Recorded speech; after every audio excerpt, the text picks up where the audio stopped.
Shalom sahabat Buana Asri Sragen. Sedang berjumpa kembali dalam Mimbar Agama Kristen dengan saya Pendeta Enos Bayu Setiadi, melayani di GKI Masaran. Mari kita bersama-sama hendak merenungkan sabda Tuhan. Kita berdoa.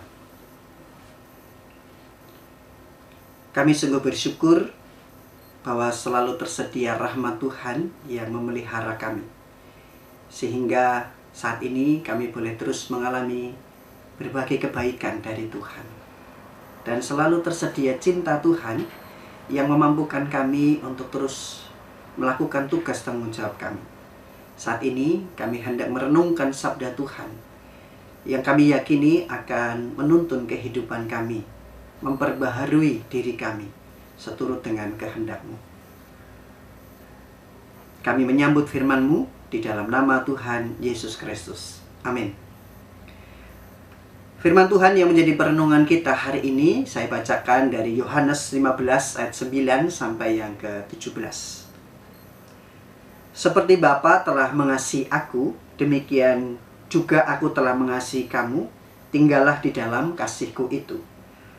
Jikalau kamu menuruti perintah-Ku, kamu akan tinggal di dalam kasih-Ku, seperti aku menuruti perintah Bapa-Ku dan tinggal di dalam kasih-Nya. Semuanya itu kukatakan kepadamu, supaya sukacitaku ada di dalam kamu dan sukacitamu menjadi penuh. Inilah perintahku, yaitu supaya kamu saling mengasihi seperti aku telah mengasihi kamu. Tidak ada kasih yang lebih besar daripada kasih seorang yang memberikan nyawanya untuk sahabat-sahabatnya. Kamu adalah sahabatku, jikalau kamu berbuat apa yang kuperintahkan kepadamu. Aku tidak menyebut kamu lagi hamba, sebab hamba tidak tahu apa yang diperbuat oleh tuannya. Tetapi aku menyebut kamu sahabat, karena aku telah memberitahukan kepada kamu segala sesuatu yang telah kudengar dari Bapa-Ku. Bukan kamu yang memilih aku, tetapi akulah yang memilih kamu, dan aku telah menetapkan kamu, supaya kamu pergi dan menghasilkan buah, dan buahmu itu tetap, supaya apa yang kamu minta kepada Bapa dalam namaku, diberikannya kepadamu. Inilah perintahku kepadamu, kasihilah seorang akan yang lain. Demikian sabda Tuhan bagi kita. Sahabat Buana Asri yang dikasihi dan mengasihi Tuhan, tentu saudara mengenal lagu Tuhan Yesus Sahabatku. Ini lagu yang sangat terkenal dan saya sejenak akan menyanyikannya.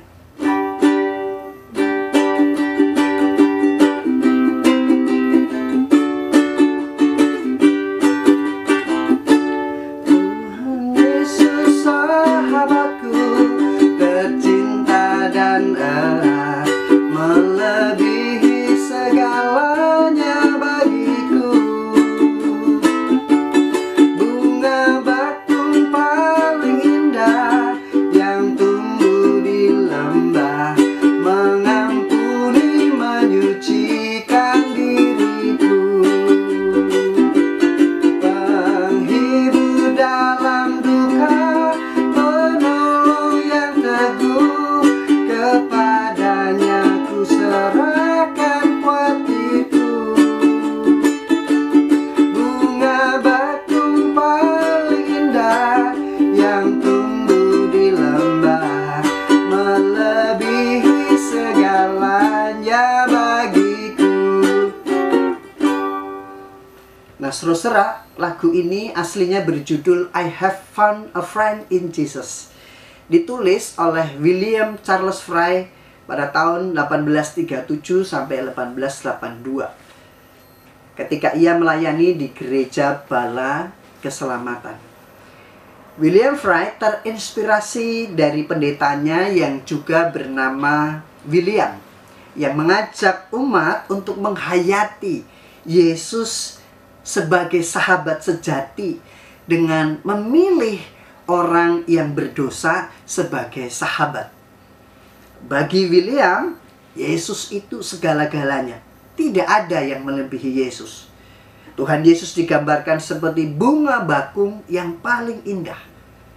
Tentu kita ingat keindahan bunga bakung itu juga digambarkan dalam Matius 6 ayat 28 sampai 29.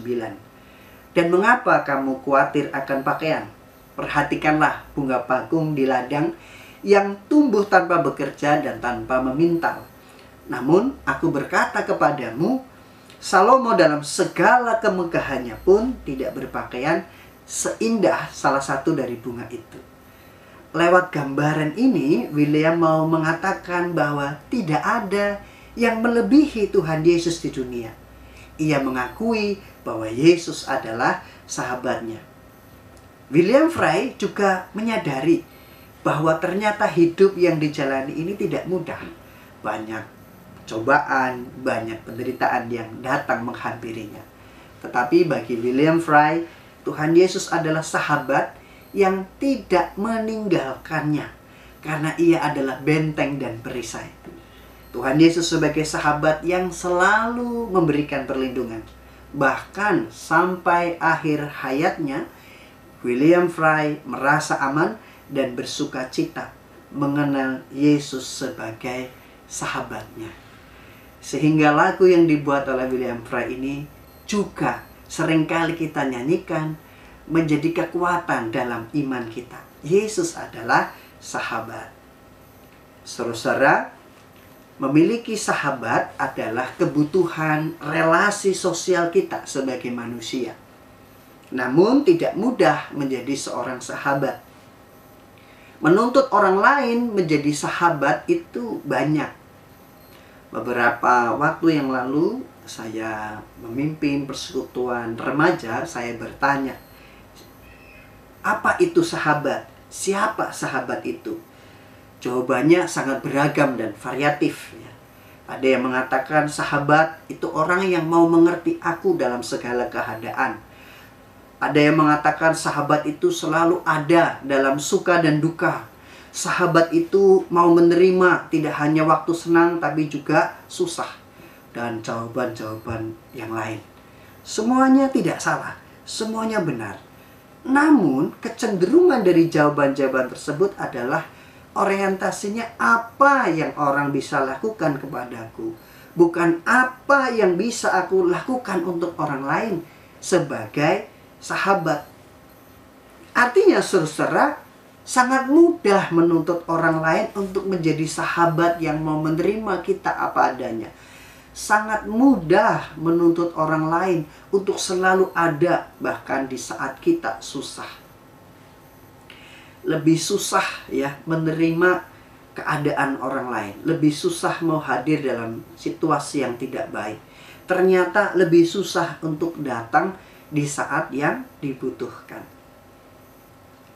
Tapi saudara, berita firman Tuhan hari ini, Tuhan Yesus memberi keteladanan bagaimana kita menjadi seorang sahabat. Menjadi sahabat bagi manusia adalah pernyataan dari Yesus sendiri. Bukan kita yang mendekati dan mendaftar untuk menjadi sahabat Yesus, tetapi Ia yang justru memilih kita. Jadi Tuhan Yesus yang menghampiri dan menyatakan bahwa kamu adalah sahabatku. Hal itu dikatakan oleh Tuhan Yesus kepada murid-muridnya. Mengapa Tuhan Yesus mengatakan hal ini? Tuhan Yesus mengasihi murid-muridnya. Ya, karena kasihnya. Yesus ada bersama dengan murid-muridnya, berkarya bersama dengan mereka, dan tidak ada rahasia lagi. Apa yang menjadi kehendak Allah Bapa tidak disembunyikan bagi murid-murid. Semua hal penting lalu dibagikan kepada murid-murid, supaya mereka juga berkarya yang sama seperti karya Tuhan Yesus. Supaya mereka juga mau menyahabati seperti Yesus menyahabati orang yang miskin, tertindas, bahkan para pendosa. Jadi, tidak hanya pengetahuan yang diberikan oleh Tuhan Yesus, tetapi keteladanan tentang sahabat. Kasih Yesus adalah kasih yang rela memberikan nyawanya bagi sahabat-sahabatnya. Ia telah melakukan dan memberikan teladan dalam membuktikan kasih sejati sebagai sahabat itu ketika di atas kayu salib. Ia menerima dengan penuh ketaatan hukuman mati yang sangat hina tersebut dan mau menanggung rasa sakit dan pedih untuk menebus dosa setiap kita. Saudara, Jim Caviezel, pemeran Tuhan Yesus dalam film The Passion of the Christ, memberi kesaksian. Saya tidak membayangkan tantangan film ini jauh lebih sulit daripada yang saya bayangkan. Saya di make up selama 8 jam setiap hari tanpa boleh bergerak dan tetap berdiri. Kostum kasar yang membuat gatal-gatal, salib yang terlalu berat sehingga bahu saya copot, terkena hipotermia dan hampir gila. Tapi semuanya itu mendorong saya untuk rajin berdoa. Sejak banyak bergumul dalam doa, berdoa lalu menjadi kebiasaan yang tak terpisahkan dalam hidup saya. Film itu menyentuh dan mengubahkan hidup saya. Dan saya berharap juga hal yang sama terjadi dalam hidup Anda. Nah, itu yang dikatakan oleh Jim Caviezel. Peristiwa kematian Tuhan Yesus di atas kayu salib merupakan penderitaan nyata yang harus telah menyelamatkan, memulihkan, dan memberikan hidup yang kekal. Nah, apakah kita mau menerima dan merasakan kasih Kristus itu? Setiap kita panggilannya menerima dan mengalami kasih sang seorang sahabat, yaitu Tuhan Yesus. Maka ada 2 perintah dari Tuhan Yesus. Di ayat yang ke-9, tinggallah di dalam kasihku itu. Saudara-saudara, kasih Yesuslah yang menolong kita untuk menghadapi berbagai keadaan yang sulit. Dengan tinggal di dalam Yesus, maka kita akan mengalami kasih-Nya. Dan kasih-Nya yang senantiasa menguatkan kita. Seseorang yang tidak merasa dikasihi, maka akan mengalami hidup yang berat. Sedangkan seseorang yang merasa dikasihi, meskipun hidupnya berat, ia akan tetap dapat menjalaninya. Jadi tinggal di dalam kasih Yesus menolong kita untuk menjadi pribadi yang lebih kuat dan dewasa. Perintah yang kedua ada di ayat yang ke-17. Inilah perintahku kepadamu, kasihilah seorang akan yang lain. Ketika kita sudah mengalami dan tinggal di dalam kasih Kristus, ternyata menikmati kasih Yesus itu tidak hanya untuk diri kita sendiri, tetapi kita diperintahkan juga untuk mengasihi orang lain. Kasih yang memampukan kita untuk merawat kehidupan di sekitar kita. Merawat keluarga, persekutuan kita, orang-orang yang membutuhkan pertolongan kita. Maka di dalam kasih itulah kita menjadi sahabat Kristus. Menjadi sahabat Kristus artinya menjadi sahabat bagi orang-orang di sekitar kita. Tidak hanya menuntut orang lain untuk bersikap baik, tetapi justru yang menjadi prioritas adalah bagaimana saya bersikap baik dan mengasihi orang lain. Mungkin kita dibenci, mungkin kita mengalami perlakuan yang buruk, tetapi ajaran Tuhan Yesus yang menjadi sahabat itulah yang mestinya menjadi motivasi kita untuk tetap mengasihi mereka. Di dalam Kristus selalu ada ruang perjumpaan yang terbuka, mengurai prasangka, kebencian, mengatasi kecurigaan, dan membangun rasa percaya. Memang tidak mudah, tapi kita bisa memulai dari apa yang Tuhan Yesus lakukan bagi setiap kita. Tuhan menerima dan mengampuni kesalahan-kesalahan dan dosa kita. Tuhan tidak menyakiti dan merugikan kita. Maka setidaknya kehadiran kita adalah kehadiran yang tidak menyakiti dan merugikan orang lain. Dan saya percaya saudara-saudara bisa lebih dari itu. meskipun disakiti, meskipun dibenci dan dirugikan, saudara akan tetap belajar mengasihi dan menolong mereka.